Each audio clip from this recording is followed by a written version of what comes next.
الرحیم الم تر ان اللہ سخر لکم ما فی الارض،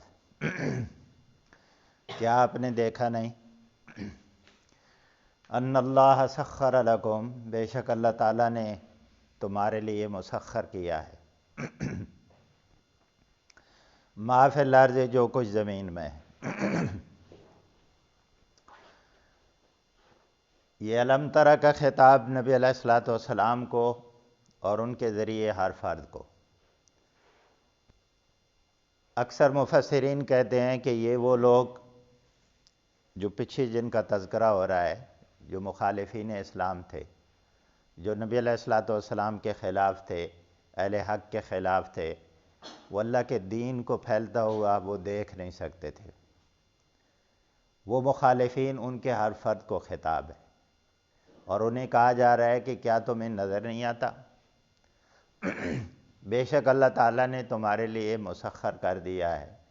مسخر کرنے کا ایک معنی تو ہوتا ہے تسخیر کائنات، اردو میں بھی لفظ استعمال ہوتا ہے۔ ایک معنی تو اس کا مطیع اور فرمانبردار ہوتا ہے کہ کسی کا تابع فرمان کر دینا، اور ایک معنی اس کا یہ بھی ہوتا ہے کہ کسی کے نفع آسانی میں کسی کو لگا دینا، کسی کی خدمت پہ کسی کو لگا دینا۔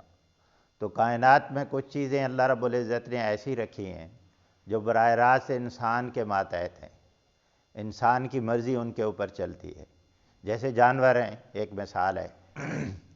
جانور ہیں، جانوروں کو آپ استعمال کرتے ہیں،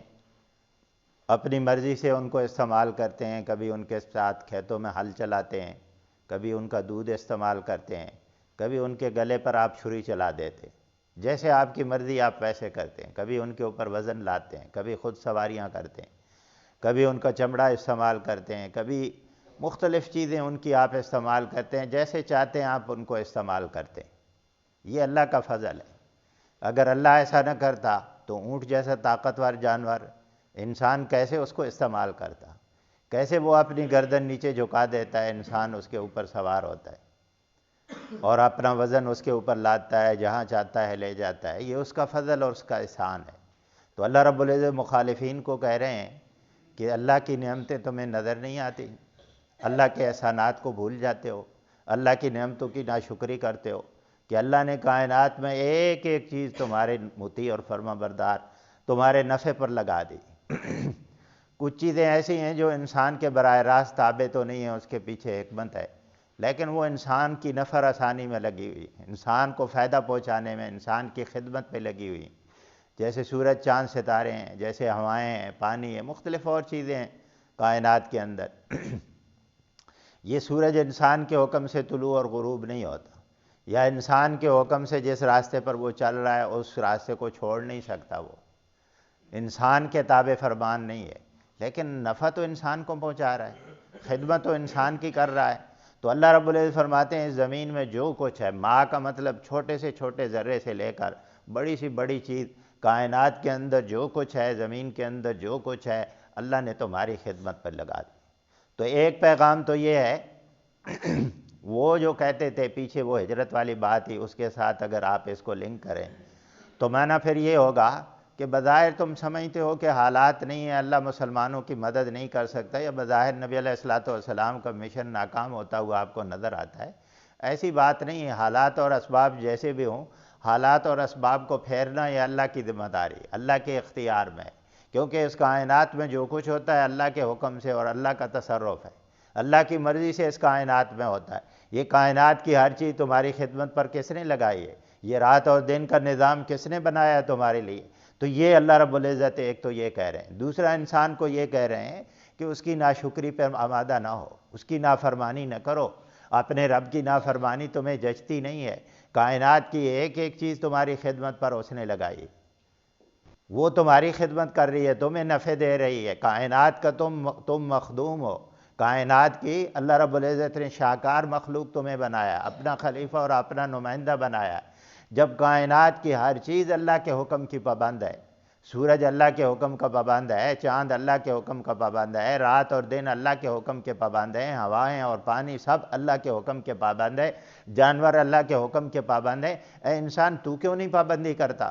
آپ تصور کریں اگر سورج اللہ کے حکم کا پابند نہ ہو، وہ جس راستے پر چلتا ہے اس راستے کو چھوڑ دے، یا ستارے اس راستے کو چھوڑ دیں، یا وہ طلوع اور غروب کا جو ٹائم ٹیبل اللہ نے دیا ہے وہ نہ کریں، تو پھر کائنات کا نظام تباہ اور برباد ہو جائے گا۔ اسی طرح اگر انسان اللہ کی اطاعت اور فرمانبرداری نہیں کرے گا تو کائنات کے اس نظام کے اندر،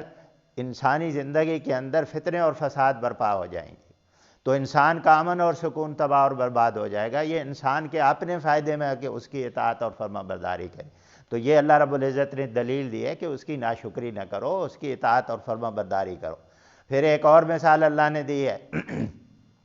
ویسے تو ما فی الارض میں ساری چیزیں آ جاتی ہیں، لیکن اللہ رب العزت نے ایک علیحدہ تذکرہ کیا ہے۔ والفلک کشتی کو کہتے ہیں، اور بحری جہاز شپ جس کو کہتے ہیں آپ، ان کو بھی فلک کہا جاتا ہے۔ تو اللہ رب العزت نے فرمایا یہ سمندروں میں جب تم سفر کرتے ہو، اس وقت فضائی سفر کا تصور نہیں تھا جب قرآن اتر رہا تھا، بعد کی ایجاد ہے۔ اس وقت بحری سفر ہی ہوتا تھا، یا ویسے جانوروں کے اوپر خشکی میں سفر ہوتا تھا۔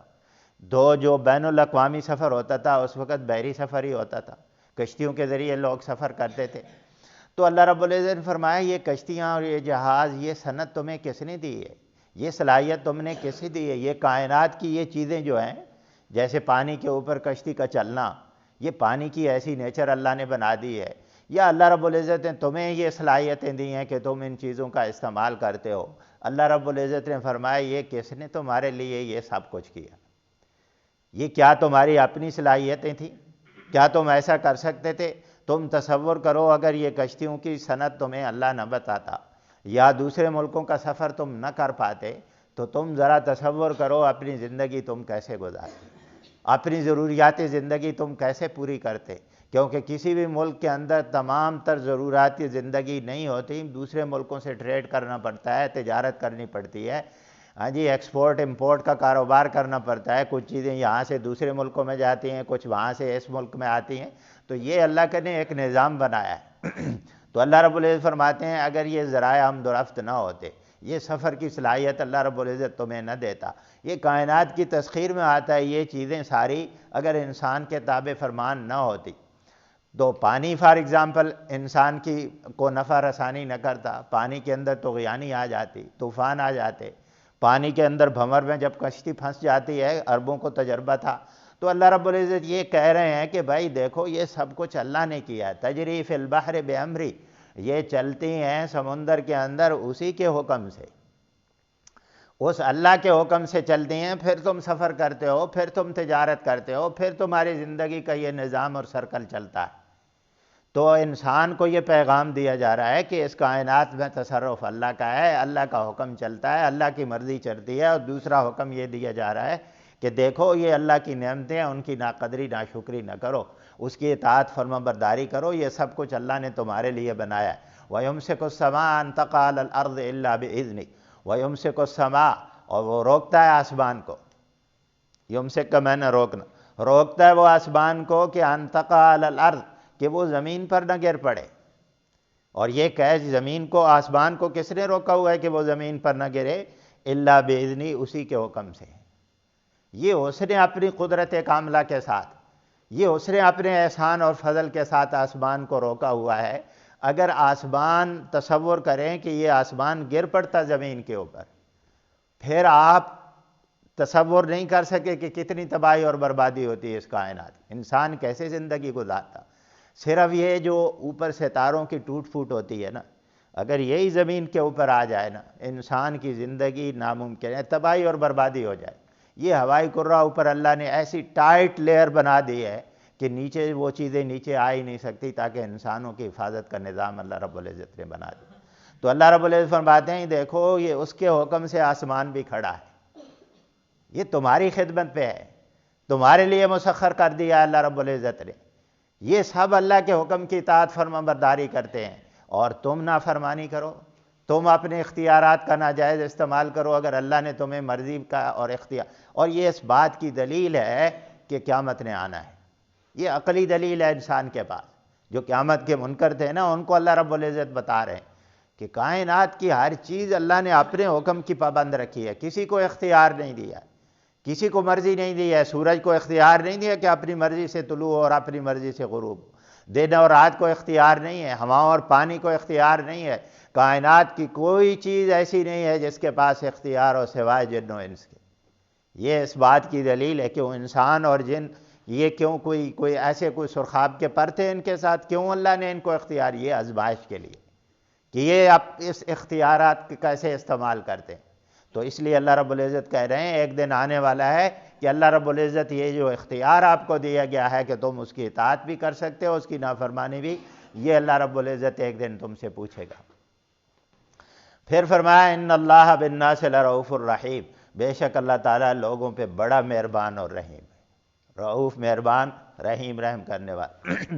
بے شک اللہ تعالیٰ تمام انسانوں پر بڑا مہربان اور رحیم ہے۔ یہ دنیا کے اندر اللہ کی نافرمانی کرتے ہیں، اللہ کے ساتھ شرک کرتے ہیں، اللہ کی قوت اور طاقت کو چیلنج کرتے ہیں، اللہ کی توحید کو چیلنج کرتے ہیں، اللہ کے نبی کے خلاف سازشیں کرتے ہیں، نبی کو ہجرت پر مجبور کر دیتے ہیں، اس کے باوجود اللہ کتنا مہربان اور رحیم ہے، آسمان انسانوں پر نہیں گرتا۔ کتنا مہربان اور رحیم ہے، ہوائیں انسان کو نفع رسانی کر رہی ہیں، نفع دے رہی ہیں، فائدہ دے رہی ہیں، انسان کی خدمت کر رہی ہیں، اللہ نہیں روکتا۔ اللہ پانی کو نہیں روکتا، دن اور رات کے نظام کو نہیں روکتا، نہیں تو اللہ رب العزت یہ روک دے، آسمانوں کو گرا دے انسانوں کے اوپر تو تباہی اور بربادی ہو جائے۔ اللہ رب العزت فرماتے ہیں وہ بڑا مہربان، پھر بھی تمہیں مہلت دیتا ہے، پھر بھی تمہیں موقع دیتا ہے کہ تم اپنی اصلاح کر لو، اپنے رویوں کی اصلاح کر لو، اپنے عقائد کی اصلاح کر لو، اپنے کردار کی اصلاح کر لو، اس کی نعمتوں کی ناقدری نہ کرو، اس کے ساتھ شرک نہ کرو۔ یہ سب کچھ اللہ کی مہربانی کا نتیجہ۔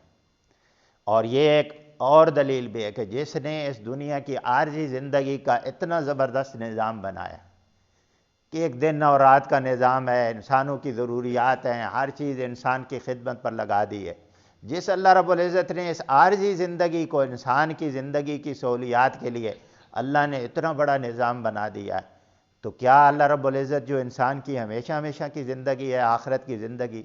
اس کا اللہ انتظام نہیں کرے گا؟ اس کے بارے میں اللہ کی طرف سے کوئی رہنمائی اور کوئی ہدایات نہیں ہوں گی؟ یہ نبیوں کا آنا، یہ کتابوں کا آنا اور شریعت کا آنا، یہ جو نہیں مانتے تھے کہ نبیوں کی ضرورت نہیں ہے، ہم نبیوں کو ماننے کے لیے تیار نہیں ہے اور آخرت کی کوئی زندگی نہیں ہے، ان کو اللہ نے پیغام دیا ہے یہ اللہ کی رحمت اور مہربانی کے تقاضوں کے خلاف ہے۔ عارضی زندگی کا اللہ نے اتنا اہتمام کیا تو ہمیشہ ہمیشہ زندگی کا بھی اللہ نے اہتمام کیا۔ وَهُوَ الَّذِي أَحْيَاكُمْ، وہی وہ ذات ہے جس نے تم کو زندگی دی، تم کو زندگی دینے والی ذات، تمہاری تخلیق کرنا، تمہیں زندگی دینا، وہ وہی ذات ہے جس نے یہ کام کیا۔ ثُمَّ يُحْيِيكُمْ ثُمَّ يُمِيتُكُمْ، پھر وہ تمہیں موت دے گا۔ زندگی بھی اس نے تمہیں دی ہے، تخلیق بھی اس نے تمہیں کیا ہے، اور پھر ایک وقت آئے گا، یہ ثم تراخی کے لیے ہوتا ہے، یعنی کچھ عرصے کے بعد، کچھ عرصہ آپ کو مل گیا ہے، زندگی اللہ نے آپ کو دی ہے، پھر آپ کو 30 سال 20 سال 40 50 60 70 80 90 سال آپ کو مل جائیں گے، لیکن یہ پرمنٹ زندگی نہیں ہے، ایک وقت آئے گا تمہارے اوپر موت آئے گی، اور پھر موت کے بعد ثم یحییکم، پھر وہ تم کو زندگی دے گا۔ یعنی تمہارا یہ تصور اور تمہارا یہ عقیدہ کہ یہ زندگی ما هذه الحیات الدنیا، نموت ونحیا وما نحن بمبعوثین، وہ کہتے تھے ہم مریں گے، بس یہ موت آئے گی، یہ زندگی ہے، موت آ جائے گی، ختم ہو جائیں گے، ہم نے اٹھنا نہیں ہے، اللہ کے سامنے نہیں جانا ہے۔ اللہ نے فرمایا ایسی بات نہیں، اللہ نے تمہیں زندگی بھی دی ہے، پھر تمہیں مارے گا بھی صحیح، پھر کچھ عرصے کے بعد تمہیں زندہ بھی کرے گا، تم نے اللہ کے سامنے پیش ہونا ہے، تمہاری زندگی اور موت کے فیصلے وہ کرتا ہے، تمہاری عزت اور ذلت کے فیصلے بھی وہ کرتا ہے، تمہاری کامیابیوں اور ناکامیوں کے فیصلے بھی وہ کرتا ہے، جس طرح اس نے تمہاری زندگی اور موت کا فیصلہ کرنا ہے، اسی طرح وہ دوبارہ تمہیں تخلیق کر دے گا، تمہیں دوبارہ کھڑا کر دے گا۔ اور یہ جو آخرت کا انکار کرتے تھے اور کہتے تھے انسان کا جسم ختم ہو جائے گا، ہڈیاں ختم ہو جائیں گی، کیسے دوبارہ اللہ تخلیق کرے گا؟ اللہ رب العزت نے فرمایا کہ دوبارہ تخلیق کرنا وَهُوَ أَهْوَنُ عَلَيْهِ، اللہ کے لیے یہ بہت آسان ہے۔ پہلی دفعہ تخلیق کرنا مشکل تھا، جب پہلی دفعہ اللہ نے تخلیق کر لیا تو دوسری دفعہ تخلیق کرنا کون سا مشکل ہے؟ پھر انسان کو یہ کہا گیا کہ ذرا اپنی تخلیق کے اوپر غور کرو، ابتدا تمہاری کیسے ہوئی ہے، کس طرح اللہ رب العزت نے تمہیں تخلیق کیا ہے، تم اللہ کی قدرت کا انکار کیسے کر سکتے ہو؟ اس اللہ کے لیے کون سا مشکل ہے جو پانی کے ایک قطرے سے اتنا خوبصورت انسان بناتا ہے، وہ اللہ تمہیں دوبارہ بھی تخلیق کر سکتا ہے۔ ان الانسان لکفور، بے شک انسان بڑا ناشکرا ہے۔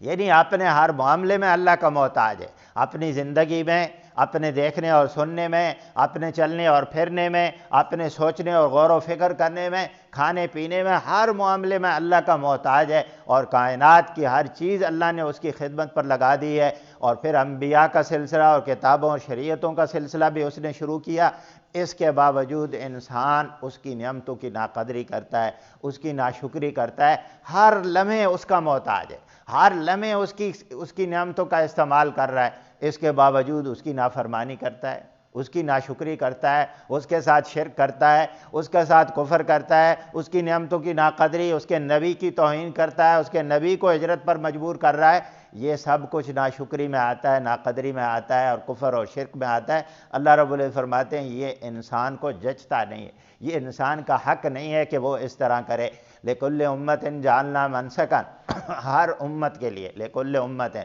ہر امت کے لیے جعلنا منسکن، ہم نے قربانی کا ایک طریقہ، حج کا ایک طریقہ، عبادات کے طریقے ہم نے ہر امت کے لیے علیحدہ بنائے۔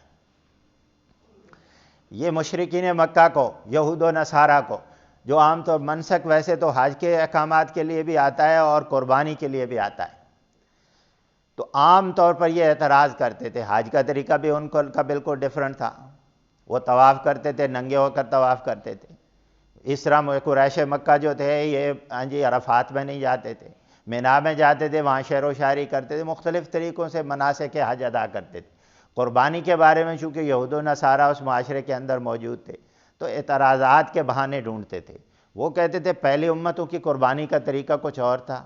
آپ کی امت کے اندر آپ کہتے ہیں ہم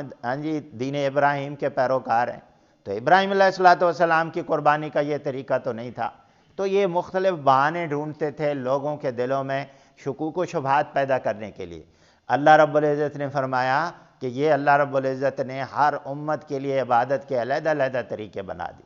نماز تو ہر امت کے لیے حکم تھا، روزے بھی ہر امت کے لیے فرض تھے، حج اور باقی سارے احکامات جو ہماری امت کے لیے پہلی امتوں کے لیے بھی تھے، لیکن اس کا منسک، اس کا طریقہ کار یہ اللہ رب العزت نے ہر امت کے لیے علیحدہ بنایا ہے۔ اس کے احکامات اللہ رب العزت نے لِكُلٍّ جَعَلْنَا مِنْكُمْ شِرْعَةً وَمِنْهَاجًا، ہر امت کے لیے اللہ نے ایک شریعت اور عبادات کا طریقہ اللہ رب العزت نے، ایک منہج اللہ رب العزت نے مختلف بنایا ہے۔ تو یہاں بھی اللہ رب العزت کہہ رہے ہیں کہ یہ کوئی دلیل نہیں ہے تم اللہ اور اس کے رسول کی نافرمانی کرتے ہو اور اعتراضات کرتے ہو، یہ ہر امت کے لیے ہم نے عبادت کے علیحدہ طریقے بنائے ہیں، ہم ناسکوہ، وہ اس طریقے کے مطابق عبادت کرتے ہیں۔ فلا ینازعنک فی الامر، وہ تنازعات نہ اختیار کریں اس معاملے، یہ دین کے معاملے میں آپ پر شکوک و شبہات، آپ پر حملے اور آپ پر اعتراضات کرنا، یہ کوئی دلیل نہیں ہے ان کے پاس۔ یہ اللہ رب العزت کے فیصلے ہیں کہ کسی قوم کے لیے کیا احکامات، کیا عبادت کے طریقے مقرر کرے، یہ اس کا اختیار ہے۔ یہ شریعت اس نے، دین اس نے بھیجنا ہے، احکامات زندگی کے بارے میں اس نے دینے ہیں، ہدایات اس نے دینی ہے، یہ اس کا اختیار ہے۔ وہ اپنی حکمت اور اپنے علم کے مطابق فیصلے کرتا ہے۔ لہٰذا اے نبی، یہ آپ کے ساتھ دین کے معاملے میں اس طرح کے تنازعات اختیار کرتے ہیں، اس کا ان کے پاس جواز نہیں ہے۔ وَادْعُ إِلَىٰ رَبِّكَ، آپ اپنے رب کی طرف دعوت دیتے رہیں۔ آپ کے دین پر یہ اعتراضات کرتے ہیں، آپ کے اوپر طرح طرح کے آپ کے ماننے والوں کے دلوں میں شکوک و شبہات پیدا کرتے ہیں، لیکن آپ نے بد دل نہیں ہونا ہے، آپ نے اپنے مشن کو نہیں چھوڑنا ہے، آپ نے مسلسل اپنے رب کی طرف لوگوں کو بلانا ہے۔ یہ انبیاء کا طریقہ کار ہوتا ہے، یہ انبیاء کی دعوت ہوتی ہے کہ وہ لوگوں کو اپنی عبادت کی طرف نہیں بلاتے بلکہ لوگوں کو اللہ کی عبادت کی طرف بلاتے ہیں۔ وہ کہتے ہیں کہ بھائی اللہ کے در کے سامنے جھک جاؤ، اللہ کے سامنے جھک جاؤ، اللہ کے سامنے جھک جاؤ اور اللہ سے اپنی ضروریات مانگو، اس کے مطیع اور فرما بردار بن جاؤ، یہی ان کا مشن ہوتا ہے۔ اور یہاں اللہ رب العزت نے یہی بات کی ہے کہ اے نبی، ان کے پروپیگنڈے کی طرف نہ جائیں، ان کی سازشوں کی طرف آپ دھیان نہ کریں، آپ پریشان نہ ہوں، یہ آپ کے لیے ہجرت کو آپ کو ہجرت پر مجبور کریں، آپ کے خلاف تشدد کریں، آپ کے خلاف سازشیں کریں۔ آپ نے اپنے مشن کو نہیں چھوڑنا ہے، لوگوں کو اللہ کی طرف بلاتے رہنا۔ اس میں میرے لیے اور آپ کے لیے بھی یہ پیغام ہے کہ آپ جب بھی حق کا کام کریں گے، بھلائی اور خیر اور دین کا کام کریں گے، لوگ آپ کے اوپر تنقید کریں گے، لوگ آپ کے لیے مسائل پیدا کریں گے، لیکن آپ نے اپنے مشن کو نہیں چھوڑنا ہے، آپ نے استقامت کا مظاہرہ کرنا ہے۔ اللہ اپنے نبی کو یہ کہہ رہے ہیں اور نبی کے ذریعے تمام اہل حق کو یہ بات کہہ رہے ہیں کہ آپ لوگوں کو اللہ کی طرف بلاتے رہیں، یہ آپ کی ذمہ داری ہے۔ اِنَّکَ لَعَلَىٰ ھُدًى مُسْتَقِيمٍ، اے نبی صلی اللہ علیہ وسلم آپ ہدایت پہ ہیں، سیدھے راستے پر ہیں۔ لوگ کہتے رہیں کہ آپ تو بد دین ہو گئے ہیں، نبی علیہ السلام کو کہتے تھے آپ نے دین ابراہیم چھوڑ دیا ہے، اور نبی علیہ السلام پہ بد دینی کا الزام اور آپ کے ماننے والوں پہ اوپر اللہ رب العزت نے فرمایا کہ اے نبی یہ میں سرٹیفکیٹ آپ کو دیتا ہوں، میں یہ فیصلہ سناتا ہوں کہ آپ سیدھے راستے پر ہیں، آپ ہدایت کے اوپر ہیں، آپ کے ماننے والے ہدایت کے اوپر ہیں۔ لوگ آپ کو گمراہ کہتے رہیں، لوگ کفر کے فتوے آپ کے اوپر لگاتے رہیں، لوگ گمراہی کے فتوے آپ کے اوپر لگاتے رہیں، اگر آپ اللہ کی توحید پر قائم ہیں، اللہ کے دین پر، اللہ کی شریعت پر آپ قائم ہیں، لوگوں کی پرواہ نہ کریں، لوگوں کی پروپیگنڈے کی طرف نہ جائیں، یہ اللہ نے فیصلہ کرنا ہے، اور اللہ اپنی شریعت اور قوانین اور ضابطوں کے مطابق فیصلے کرتے ہیں کہ کون سیدھے راستے پر ہوگا، ہاں جی کون ہدایت کے اوپر ہوگا۔ آپ نے لوگوں کی طرف، لوگوں کے پروپیگنڈے کی طرف نہیں جانا ہے۔ اللہ گواہی دے رہا ہے کہ آپ صراط مستقیم پر ہیں، آپ ہدایت کا نظام ہے آپ کے پاس، آپ اس ہدایت کے نظام کی طرف، اس صراط مستقیم کی طرف لوگوں کو بلاتے رہیں۔ وَإِن جَادَلُوكَ، اگر وہ آپ کے ساتھ مجادلہ کریں، جنگ و جدل اردو میں بھی لفظ استعمال ہوتا ہے، اگر وہ آپ کے ساتھ جھگڑے کریں، بحث مباحثہ کریں، فَقُلِ اللَّهُ أَعْلَمُ بِمَا تَعْمَلُونَ، بس انہیں اتنا کہہ دیں اللہ عالم، اللہ خوب جانتا ہے، اللہ تمہاری حرکتوں کو بھی جانتا ہے، اللہ تمہارے پروپیگنڈے کو بھی جانتا ہے، اللہ تمہاری سازشوں کو بھی جانتا ہے، تمہارے دل و دماغ میں کیا چل رہا ہے وہ بھی اللہ جانتا ہے۔ یہ اللہ جانتا ہے کہ تمہارے دل و دماغ میں یہ بات چل رہی ہے کہ جس نبی کی ہم مخالفت کر رہے ہیں یہ نبی حق کے اوپر ہے، یہ اللہ کا سچا نبی ہے، یہ نبی کبھی جھوٹ نہیں بولتا، یہ نبی کبھی کسی کے ساتھ دھوکہ نہیں کرتا، اس کا لایا ہوا نظام اسی کے اندر خیر اور بھلائی ہے۔ تم اپنے مفاد کی خاطر اپنی منمانی کی زندگی گزارنے کے لیے میرے نبی کی مخالفت کرتے ہو، ان کے اوپر الزامات لگاتے ہو، اے نبی آپ ان کو بتا دیں کہ اللہ خوب جانتا ہے، تمہارے دلوں کی کیفیت کو بھی جانتا ہے، اور جو تم نبی کے خلاف اور دین کے خلاف اور اہل حق کے خلاف جو تم سازشیں کرتے ہو اللہ رب العزت کو وہ خوب معلوم ہے، اور تمہاری ایک ایک حرکت بما تعملون، جو تم عمل کرتے ہو اللہ رب العزت کو وہ پتہ ہے۔ اللہ یحکم بینکم یوم القیامہ، اللہ فیصلہ کرے گا تمہارے درمیان قیامت کے دن۔ یعنی یہ مخالفین کو پیغام ہے، اہل حق کو بھی پیغام ہے۔ مخالفین کو اللہ یہ کہہ رہے ہیں تم میرے نبی کے خلاف سازشیں کرتے ہو، میرے نبی کے اوپر الزامات لگاتے ہو، اہل حق کے اوپر الزامات لگاتے ہو، یہ نہ کہنا تمہیں کوئی پوچھنے والا نہیں ہے۔ اگر دنیا میں تم اللہ کی حکمت کی بنیاد پر بچ گئے اللہ کی پکڑ سے، تو اللہ قیامت کا دن بہت جلد آنے والا ہے، اور قیامت کے دن اللہ تمہارے درمیان فیصلہ کرے گا۔ اللہ تم سے پوچھے گا کہ ہاں میرے نبی کے خلاف کیوں سازشیں کی تھی، میرے نبی کے خلاف کیوں سازشیں کی تھی، کیوں اپنی مرضی کی زندگی گزارتے تھے، کیوں اپنی منمانی زندگی گزارتے تھے، کیوں دنیا کے اندر فتنہ اور فساد برپا کیا تھا، کیوں اللہ کے ساتھ شرک کیا تھا، یہ سب کچھ اللہ پوچھے گا، اور قیامت کے دن اللہ رب العزت فیصلہ کرے گا فیما کنتم فیہ تختلفون، جن چیزوں میں تم اختلافات کرتے ہو۔ یعنی یہ قیامت کے دن فیصلے ہوں گے کامیابی اور ناکامی کے، ہدایت اور گمراہی کے، لہذا کوئی گمراہی کا آپ کے اوپر الزام لگاتا ہے، کوئی کفر کا الزام لگاتا ہے، کوئی شرک کا الزام لگاتا ہے، لیکن آپ نے یہ دیکھنا ہے کہ آپ قرآن و حدیث کے مطابق آپ کے عقیدہ ہے، آپ کے اخلاقیات، معاملات، آپ کا کردار قرآن و حدیث کی تعلیمات کے مطابق ہے، تو پھر آپ لوگوں کے پروپیگنڈے کی پرواہ نہ کریں، اپنے مشن کو کنٹینیو کریں، اپنے مشن پر لگے رہیں، اور آپ کا مشن کیا ہے؟ اللہ کی اطاعت اور فرمانبرداری، ہدایت کے نظام کے اوپر استقامت، سیدھے راستے پر ڈٹ جانا، اور لوگوں کو بھی اس راستے کی طرف بلانا، یہ آپ کا مشن ہے۔ اللہ رب العزت سے دعا ہے کہ اللہ عمل کی توفیق نصیب فرمائے۔